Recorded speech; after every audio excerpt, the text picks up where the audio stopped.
I normally be really tired, and I'm a hard sleeper, so I'm just glad that I wasn't here. New this hour, we are being told the deadly house fire on West Green Avenue in High Point was started in the kitchen. 2 people were hurt and an older man passed away. That's according to someone who lived at the home. And this was right at the intersection of Green Drive and Tryon Avenue and started around 2:40 this morning. We're told 5 of the 6 people who lived there were at home when this started, and 4 of them were able to make it out. Fox 8's Daniel Pierce joins us live outside the home where less than 2 hours ago, Daniel, you spoke with some of their roommates. Yeah, Dramico Corbett, I spoke with him as he showed up. He was not home whenever this happened. He stayed in this first bedroom right behind this window right here, and he told me that he showed up last night at around 10:30, picked up some things so that way he can go stay with a friend in Greensboro to take care of some stuff over there this morning. And he was woken up by a call from one of his roommates saying that the man who stayed in this back room that my photographer has his camera on, that he had passed away in this house fire.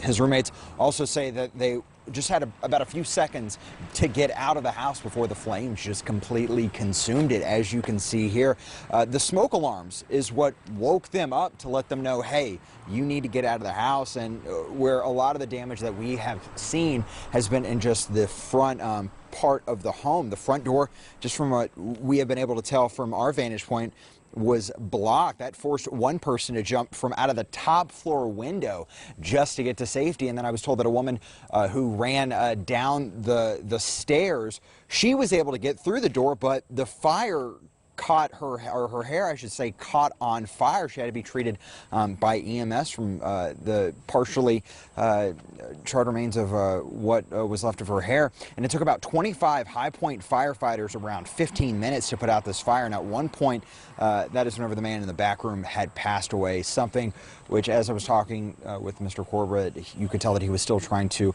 emotionally process.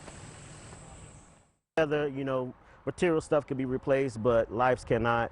So it's kind of sad that I lost a a roommate, a friend, and I'm just glad that everyone else made out safely with minor injuries. Now, Mr. Corbett, as well as his other roommates, they are being helped by the Red Cross right now.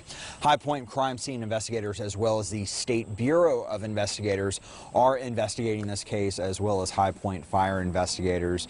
Bringing the SBI as well as High Point crime scene are just typical whenever you have a fatal house fire like this. Ahead at 6 o'clock, we're going to listen to the 911 call that was made by Mr. Corbett's roommate just seconds after they were able to escape this burning blaze. Live in High Point, Daniel Pierce, Fox 8 News.